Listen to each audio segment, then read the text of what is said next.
বন্ধুরা, যে গাছটা এখন দেখছো এটার নাম মিলোবাটিক। মিলোবাটিক, কপিবাটিক এবং স্যাফেয়ার, এই গাছ তিনটিকে মোটামুটি একই পর্যায়ে ধরা হয়।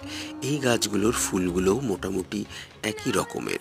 পাতার কিছুটা পার্থক্য দেখা যায়। স্যাফেয়ার এবং কপিবাটিকের পাতার মধ্যে কিছুটা সামঞ্জস্য আছে বা প্রায় একই রকম দেখতে। তবে মিলোবাটিকের পাতা অনেক উজ্জ্বল এবং বেশি সুন্দর। তবে এর ডালগুলো কিন্তু একটু ডাউন টু আর্থ বলা যায়, অর্থাৎ নিচের দিকে ঝুঁকে পড়ে, লতানো প্রকৃতির।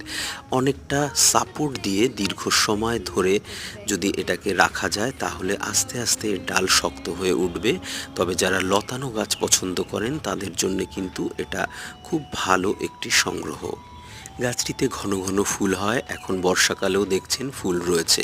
তবে পাতার সৌন্দর্য সব থেকে বেশি।